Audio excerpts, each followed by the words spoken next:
Good morning, everybody. How you guys doing? I'm going to come out here and stand like a little bit close, make you guys uncomfortable. But anyway, like Ms. Scott said, I'm a graduate of Downtown. I graduated in 2000 before the high school split, so I never actually went to this school. This, for me, when I was growing up, was Lionville Junior High. So that's what I know this as, Lionville Junior High. But graduated in 2000, took entrepreneurship class my senior year. So I had a lady by the name of Mrs. Kustovic was her name. She was my teacher, entrepreneurship class. Actually an awesome class. Little did I know I would go on to own and operate my own business, and sort of chuckled because I never thought I would use any of that stuff in the rest of my life, and actually use it a lot. So it's pretty cool. I really like that class, and it's interesting to be back chatting with you guys. Business and personal law is also sort of near and dear to me because in the world of insurance, we are very closely related to the law and legal issues, legal matters, both business and personal. And that's obviously a very important part of why you get insurance, is to protect yourself and the things that you own and the things that you're up to. So just a little bit about insurance on just a really high level, because much more than that is painfully boring.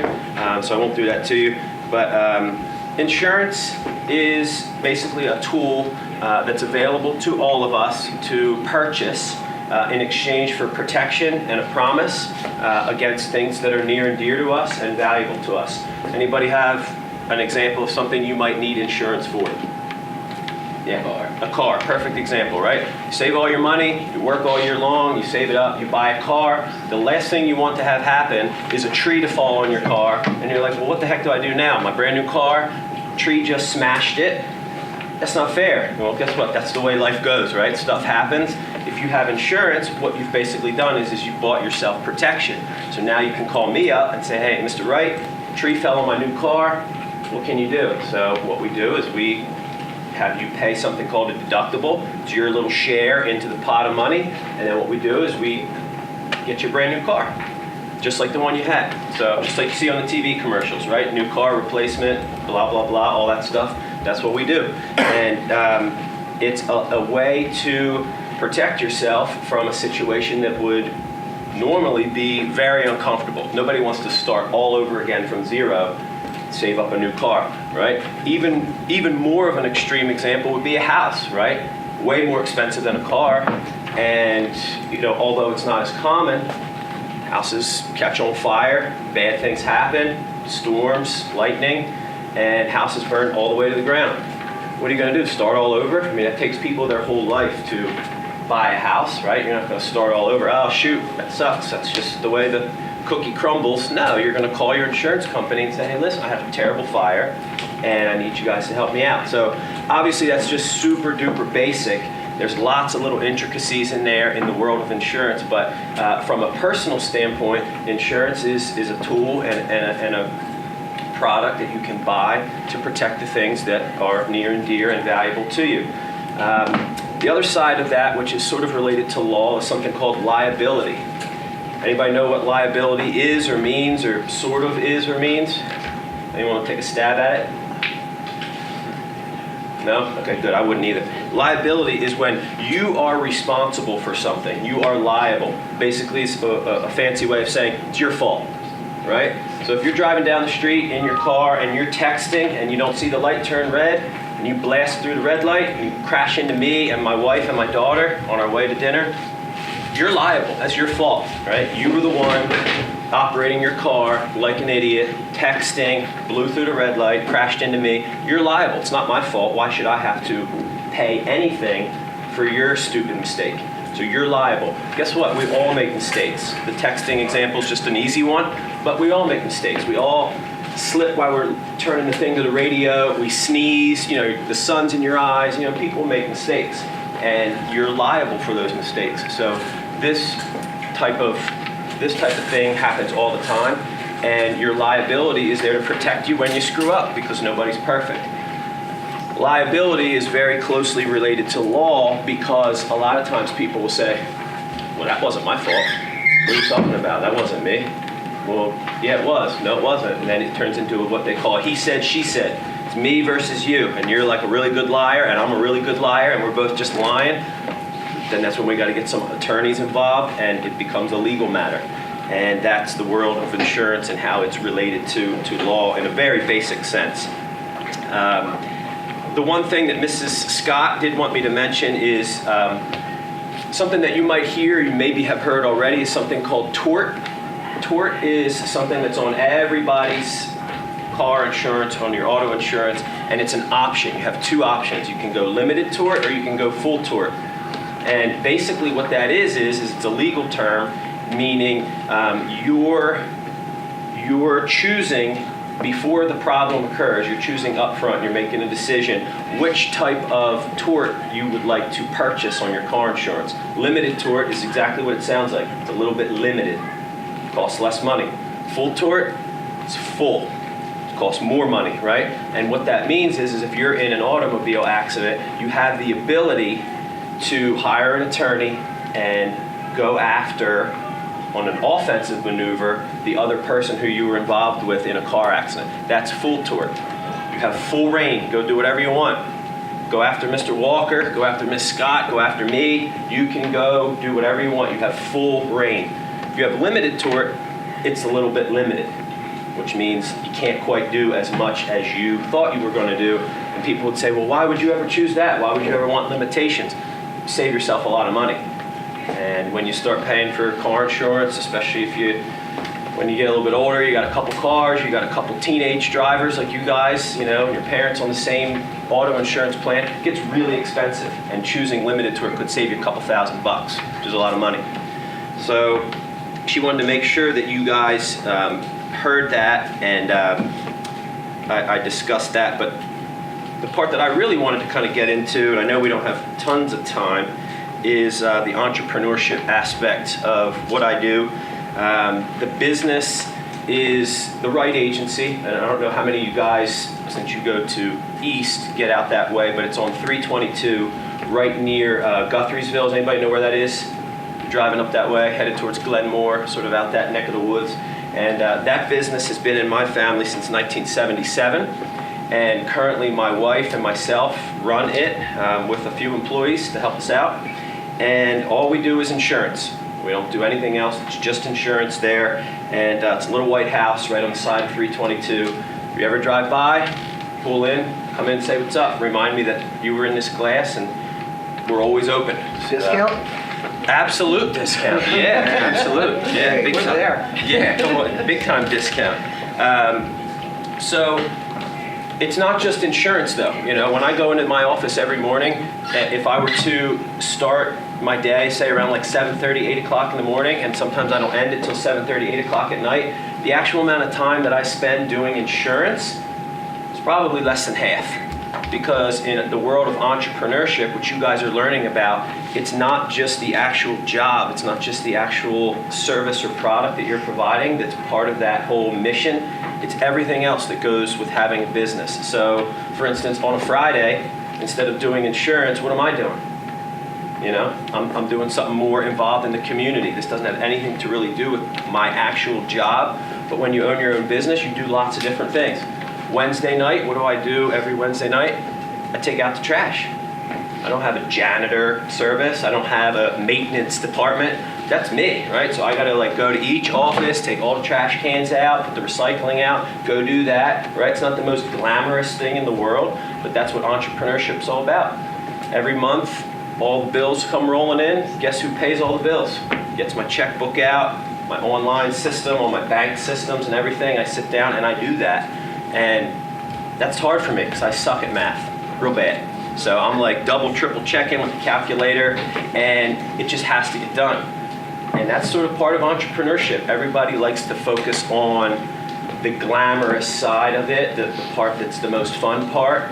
And you see all this stuff on Instagram, all these guys around the world, all these things, the private jets and all this stuff, and I'm building my empire and all this stuff. But what you don't see behind the scenes is there's a lot of little things that go into starting and maintaining your own business. And a lot of times that's the stuff you actually end up doing more of than the actual job itself. Marketing is a huge thing that I spend a ton of time on. And I know you guys have a marketing class. I don't know if anybody in here is in that class also.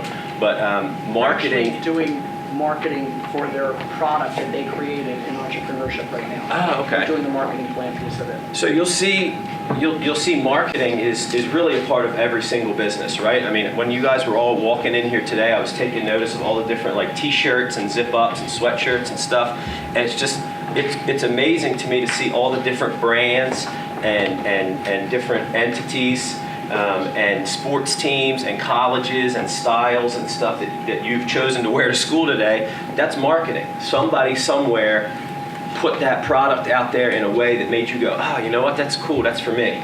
I'm going for the North Face sweatshirt because I'm a North Face guy, that's me, you know? And then the other guy's like, no way, I'm going for this sports team because that's my team because I love Odell Beckham Jr., whatever it is, right? I mean, that's all marketing, and it's a way of manipulating you and your behavior to make a certain choice. And that's not necessarily something I thought I was very good at, and I didn't really know that much about it, but you have no choice when you're an entrepreneur, when you have your own small business. You have to get in there. People say you got to get in the weeds. That's when it's not the most glamorous thing, but you have to do it and you have to figure it out. And I actually quite like marketing now after 13 years of doing it. That's one of the parts of my business that I do like. And you find that insurance is actually a lot of marketing. I mean, probably one of the most popular things you see on TV is an insurance commercial, right? You could probably name a couple insurance commercials just off the top of your head, maybe even recite half the commercial because you see it so often, right? Liberty Mutual, Geico, Progressive, you know, who's the Progressive lady? Flo, yeah, a household name, right? Geico, what's their animal? The little gecko, right? Everybody knows. The guy for Allstate, you're in good hands. You know the guy I'm talking about, the real deep voice?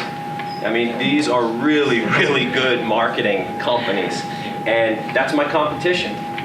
So that's pretty tough, you know, when you wake up in the morning and you see all these guys spending hundreds of millions, if not billions of dollars on marketing.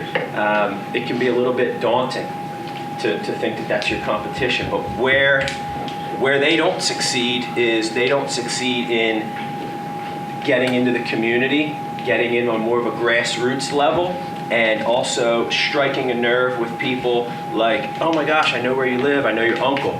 Oh, you do? Oh, wow, that's pretty cool. Oh, I used to work at Wegmans in Downingtown. No way. Oh yeah, I played baseball with your cousin. Oh, that's pretty cool. That's the type of thing that is a form of what we call network marketing. You're not actually showing somebody a commercial, you're not handing them a pamphlet, it's nothing like that. You're basically building a relationship and building a bond that is stronger than the commercial. So if me and the guy in the California sweatshirt all of a sudden just both decide that we love the Phillies and we're both like huge Phillies fans, then we're going to start talking about the Phillies, and he's going to tell me all his favorite players. I'm going to tell him all my favorite players. Next thing we know, we're talking baseball. We never even talked about insurance, and he's going to decide, you know what, I like that guy. I'm going to go get my insurance with him. Screw Allstate, Geico, Nationwide, State Farm, and when he sees those commercials, he's not even paying attention because he knows he's got his insurance taken care of from someone who he has a relationship with. And that's what a small business has to rely on, because there's no way that I can compete. And most entrepreneurs have to rely on that, because you can't compete based upon the size of your marketing budget alone. Your checkbook just won't be big enough. There's no way you can do it. So that's something that I find really interesting about entrepreneurship, is when you're starting out and you're trying to find your way. If you guys are all having a product that you're, I guess, working on, and you're trying to find a way to make it attractive, you're trying to find a way to make it more attractive than your classmates' maybe product, so yours can be the best one. And the thing that's exciting about that is, you've heard the term go viral. Especially in today's world, stuff can go viral, and you can hit that secret sauce, or you can hit that special nerve in business, and you can just skyrocket right to the top, and it's free. And that's the cool thing about it in entrepreneurship, is you have the ability to kind of find that special thing, and you can skyrocket past everybody. It doesn't matter how much money I'm spending to promote my product. If you have that special thing that people want and it catches fire, you can absolutely pass everybody and kill it. Anybody think of an example of something like that recently? A viral product or a viral marketing? No examples?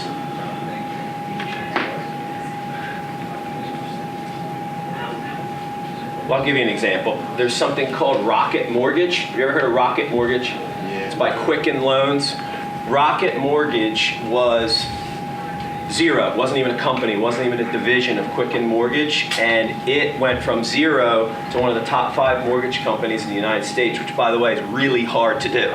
You can't just like walk in one day, hey, I'm going to do a mortgage company. You in? It's really hard. You got to do a lot of energy and work to put that together. Rocket Mortgage somehow hit a nerve. They got a couple celebrities, a couple good commercials, right to the top. And literally, the phones were ringing off the hooks. And they're based out of Detroit, Michigan. As you might know, Detroit kind of needs a little help these days.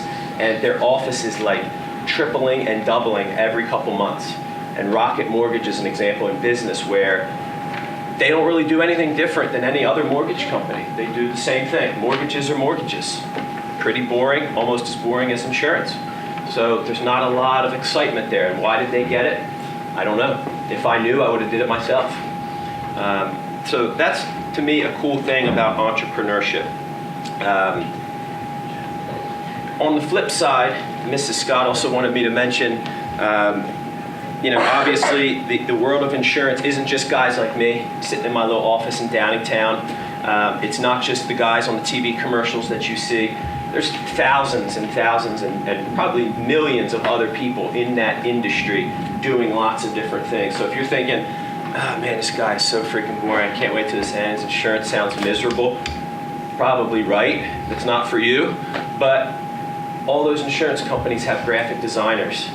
They all have accountants, they all have IT guys, they all have salespeople, they all have a strategy team, they all have HR, they all have all these different components. So just because you don't like the topic, the subject, might not necessarily mean that's not a good place for you. And you use the example of a sports team, and I like sports, so sometimes I go to sports, but use an example of a sports team, and sometimes you see the goalie on a hockey team or on a soccer team. The goalie isn't as mobile sometimes as the other players that are out in the field or on the ice. That's not their thing. They're not. That's not part of their job. Their job is be the goalie, hang in the net, and protect the goal.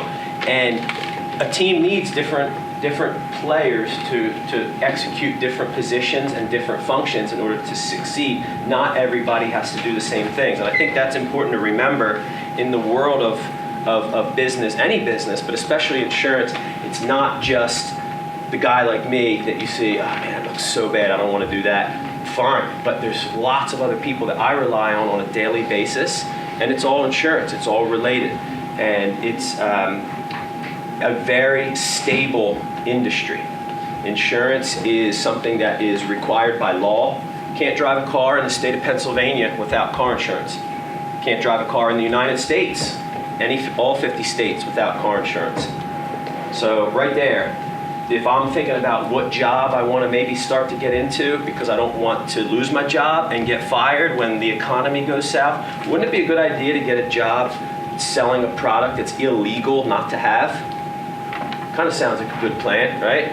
The other thing is every person that owns a home that has a mortgage, which you're going to quickly find out, it's really hard to pay cash for a house. Oh yeah, I'll take that house. Here's $600,000. Let me get the rest out of my pocket. Nobody has that kind of cash just sitting in their back pocket. So you get a mortgage and you finance it, and it takes you 20, 30 years to pay this off, right? If you have a mortgage, it's required by law that you have homeowners insurance.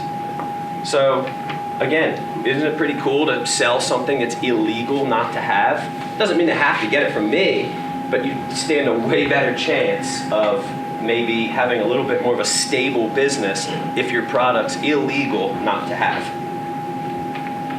Sort of a simple thought process there. So I know that's a lot of stuff. Sometimes it's a little bit all over the map, but is there anybody that has any questions about anything? Small business, entrepreneur, insurance, whatever, marketing that we talked about? Any questions?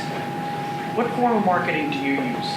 So I use a little bit of a mixture of everything. So today I think you have to be on social media. You just have to have it. I don't spend a lot of money on it because again, it's a fight that I don't think I can win. But I have social media marketing. I have a Facebook page. I have Instagram. We do LinkedIn. We got some other little things going on. We have email, direct mail marketing, and then also a lot of face-to-face network marketing, which to me it's the most time consuming, but it's also the biggest payback. Right. Because your time you get a good return on your investment for time. So I do a lot of community events, Chamber of Commerce events, things like that pay back a lot more than if I just send postcards out to 10,000 people in Downingtown. Right. So which I do, and I think everybody just throws it in the trash.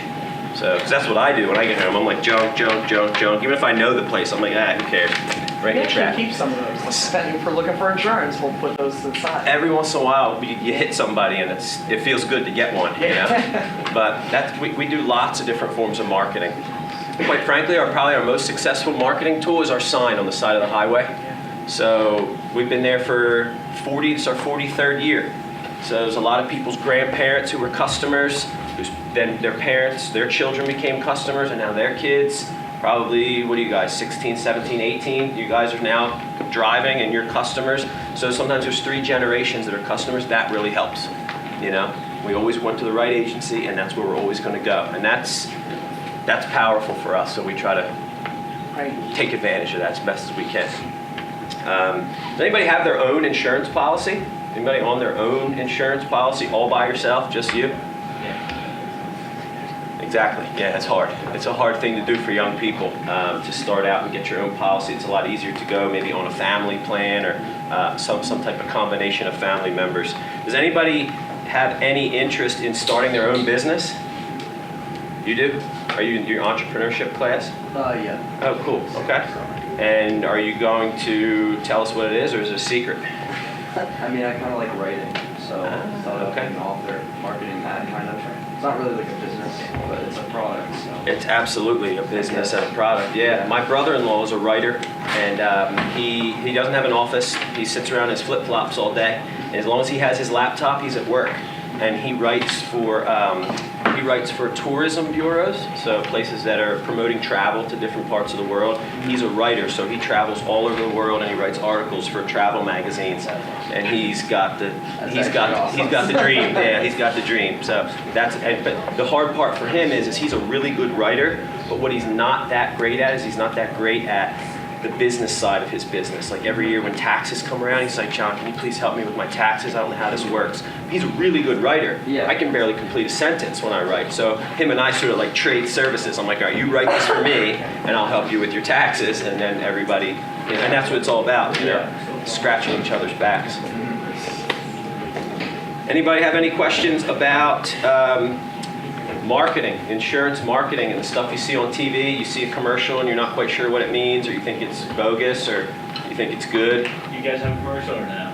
We don't have a commercial. You know what? We used to have a commercial when I was probably like 5 or 6 years old. There was a TV station that you guys probably don't remember called WCOJ. Were you around for that? I remember. Yeah. WCOJ. Yeah, it was like a real low budget cable channel with like real fuzzy, crappy commercials, and we had one of those that my dad put together. And you know what? I don't think it did that well, and it was only on for like a year, and then we took it off because it's expensive to get a TV commercial. I know some people that do have commercials for their small businesses, and it's getting easier now with the way that everything is digital. You can kind of focus your commercial and hit your target market a little bit easier, but it's still crazy expensive. So for a small business, you got to really be ready to get your checkbook out. Yeah. You need an actor. Let me know. My rate's low. Are you an actor? I can be one. You can be one? If Okay. the money talks, I got you. Okay. So you want to be my spokesperson? Hey, like. Let me hear a sample. Pitch me real quick. Yeah, you're in this now, Doug. You gotta go. Doug yourself in. Give me something to talk about. Give me something. Tell me why the Wright Agency is the best place for insurance in Downingtown. All right, so it's more of a one-on-one interaction instead of just you being treated like everyone else. Like, That ain't no way. Wait, hold on. Stop interrupting me. Look at me. All right. Hi, my name is Doug. I'm part of the Wright agency, and this is the Wright agency for you.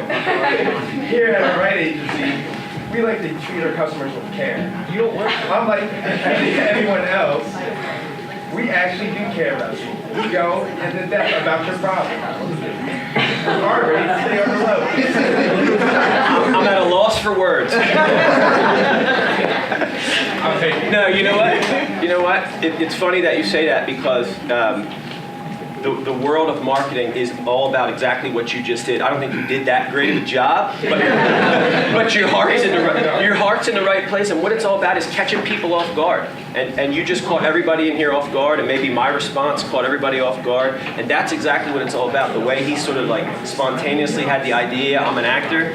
I think that's good. And I think that's how you catch people when they're not expecting it, because most of us put a wall up, right? You turn on the TV and you're just in your room, you're messing around, you hear the TV in the background, it just all sounds like the same junk you heard yesterday. But then when you hear Doug with his pitch out of the blue, you're like, oh my gosh, what is this, right? And I think that's cool. I think he needs a little work on his pitch, but I think your heart's in the right place. And I think small businesses, need to get more people on board with them as spokespeople. There's a lot of car dealerships in the area that use like guys to play on the Eagles and guys that play on the Sixers. You ever see those commercials? You know, hi, I'm Jason Kelsey. I bought my Jeep at whatever Jeep down at, whatever. And I think that's cool. And I think that that's part of being a small business owner, is trying to build that relationship, and get the person to endorse you and your product. And I think that goes a long way, especially if it's a local person, like a local legend, that can really help your brand and your identity and that type of thing.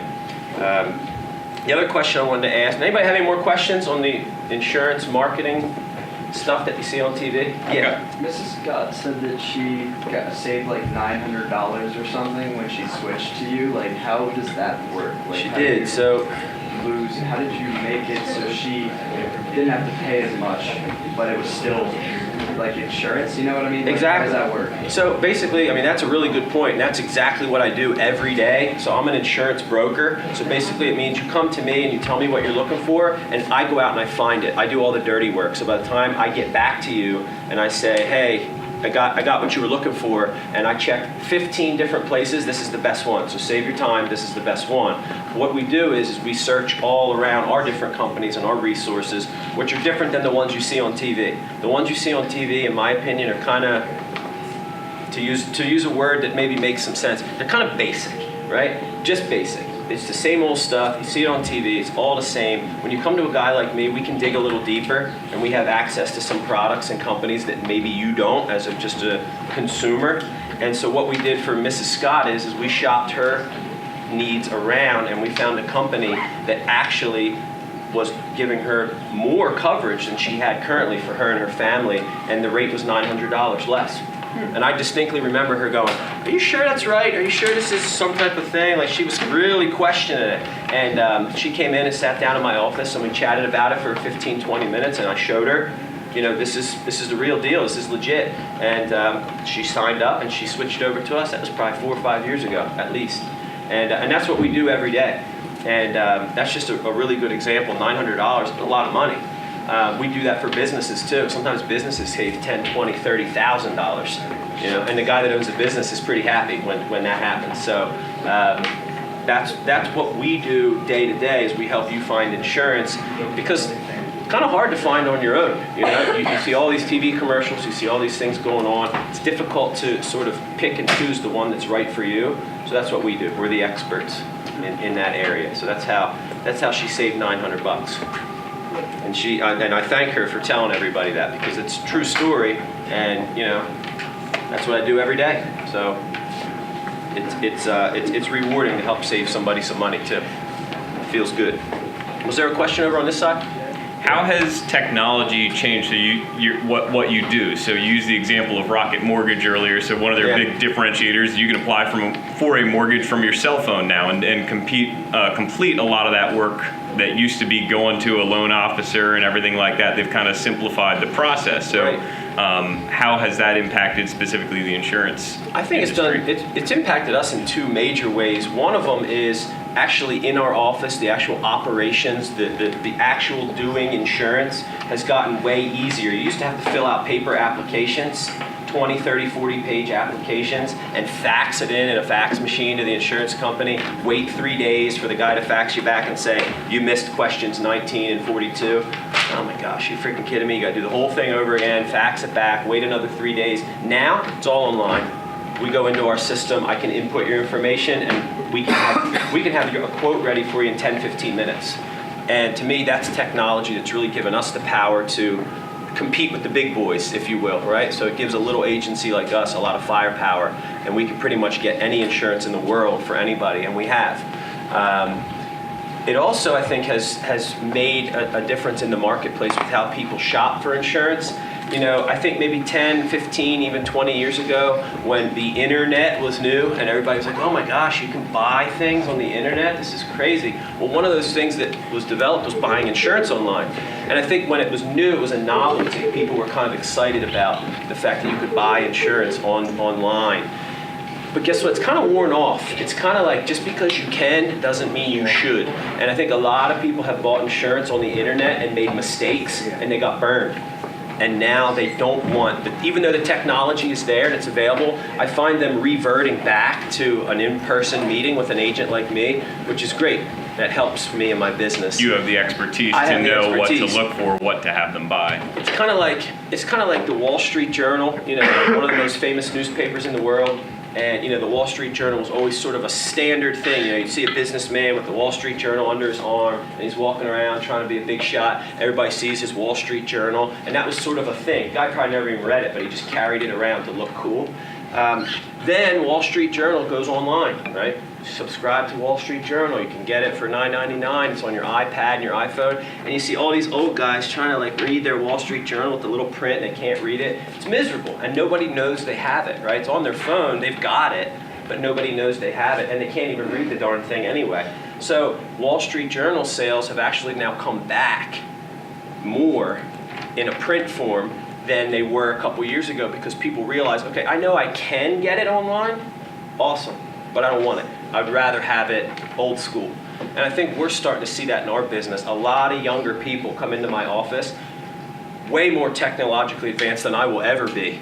And they say, you know what, I'm here because I want to talk to my agent face to face, and I want to do this old school. And they realize that it's better. And I think it's like anything else. You got to make a couple mistakes before you can kind of figure out where you want to be. And that's impacting our business quite a bit. So some good, some bad, and some really good, actually. So and I think that's true for every business. Technology is so closely related to everything that we do. Is there anybody in here that wants to make $100? Almost every hand. All right, cool. I got $300 in my bag. I'm going to give out 3 $100 bills to the people that answer these true or false questions correctly. So, true or false? You can buy insurance for your butt. First person I heard say true was over here somewhere. The guy in the Green Bay Packers. True. You can buy insurance for any body part. There's a company in London, England called Lloyd's of London. They sell insurance for your body parts. And you might have heard about J-Lo got insurance for her rear end. It's true. I actually insure a body part in the Wright agency. We have an opera singer who's a client, and he has a very expensive insurance policy on 3 different parts of his throat. Because guess what? If he's walking down the street and somebody karate chops him in the neck, his career's over, right? So he has an insurance policy on his throat, on his actual neck and throat. And it's really expensive, but it's worth it for him, because if he goes out of business, he can't make money and feed his family. So the answer is true. You can buy insurance for a body part. Second question, true or false? You can get insurance. Let me see if I can find a way to word this the right way. You can get insurance for $1 a week. True. False. False.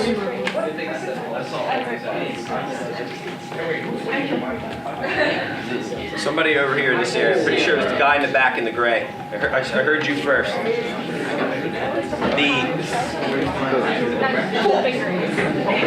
The cheapest car insurance policy that I ever sold to anybody was for a really old car. It was a really old lady that never got in any accidents. She never got a speeding ticket. I don't think she ever went above 20 miles an hour. And the cheapest car insurance policy that I ever sold was about $6 a week. So really, really cheap. Really, really cheap. So there's that. And then, I'm trying to think of a hard one here. You want me to plan a question based on your class curriculum? Do you have any about tort or negligence or damages or anything like that? Sure, yeah. So, if somebody comes over to your house for a barbecue, and they go inside to use the bathroom, and they fall down the stairs, is it your fault? Are you liable? I heard you first. Yes, because it's your property. Yep, I heard you first. The answer is true. It's your property. You own it. I fell down the stairs. It doesn't matter that I'm the most uncoordinated, unathletic fool you ever met in your life, and you're like, well, that guy falls down the stairs all the time. It doesn't matter. They're your stairs. You own the house. You have the insurance policy. That person falls and hurts themselves. Technically, that's your responsibility, and that's your liability as an owner of a property. Any property. It could be a business or a home or any type of place. That's a good question. The thing that's interesting about the fault, determining fault, is we hear a lot of that. You know where the biggest cause of accidents in this area, where people are always pointing fingers and getting in fights and lawyers are getting called up? Does anybody take a guess? Where it is? Yeah, where? A parking lot, New York. Which one? Chick-fil-A. Wawa. Close. Real close. Wegmans. Wegmans. Easy. That was easy. There it is. Number one. I get a phone call, I had somebody screaming and yelling on the other end of the phone. I just got in a car accident, this freaking idiot, blah, blah, blah. Let me guess, you're at Wegmans. Yeah, how'd you know? I swear, it's by far the most in this area. So just so you know, a little tip: when you get into an accident in a car accident in a parking lot, automatically 50% your fault in almost every case. You know why? Because there's no line, there's no road. It's all people kind of pulling in and out of spaces. Well, he was starting to back his car out first. Yeah, but I was already moving. Well, did anybody see it? Let's go check the camera. Do you think the people at Wegmans want to go look at the camera for a little bumper-to-bumper accident? No, they don't want to do that. It's a waste of their time. The insurance company's going to call you and go, hey, were you in your car? Yeah. Were you backing up? Yeah. All right, it's half your fault. You're going to go, what? I wasn't doing anything wrong. I looked 3 times. It doesn't matter. It's not worth their time to figure it out, to find the blame is all on John or all on Mr. Walker or all on you or all on you. So what they're going to do is they're just going to call it real even. You're both in trouble. You know, and it's kind of like how sometimes things happen, you know, in school. You know, you have a fight between 2 kids. Well, he started it. No, he looked at me weird. You're both in trouble. You're both suspended. You know, so it's kind of like the same logic in a parking lot. How am I doing on time? For like 2 minutes. 2 minutes? All right, I'm going to give out my prizes. Okay.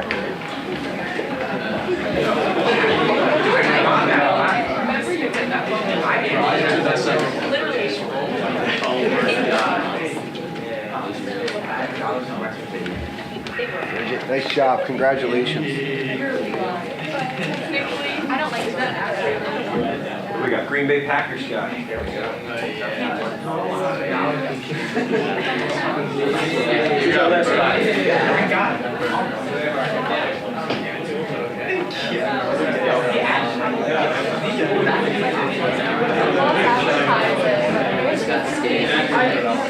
So yeah, marketing, right? A little bit of marketing. Yes, they're fake, right? Yeah. I'm not throwing money in the air today, right? But these are, first of all, making counterfeit money is illegal. You know, it's illegal to make counterfeit money unless it's not the same size as the actual bill. These are a little bit smaller. so they're not the same size. So these are technically not illegal. These are really good marketing because you fold this up and you kind of like crumple it around in your pocket for a week and a half. It starts to look real, and you know, you give that to somebody, and like Doug catching everybody by surprise, it catches somebody real quick. They kind of look, you kind of know it's fake because you're like, that guy's not giving $100 out. But you look twice. And then when you open it up, what's on the inside? All my contact information. So you're like, oh, okay, that's sort of a cool thing. And maybe you'll think about me a couple times, and maybe you will give me a call. And it actually really works. It really works. And I take these to different meetings and different places, and people always get a kick out of it. And I've actually started some fights with these because people thought it was real before they check. So there, I got one for you. You helped me out a couple times. Thank you. So, Thank you very much. any questions? Can we please say thank you here? All right, if you took a chair,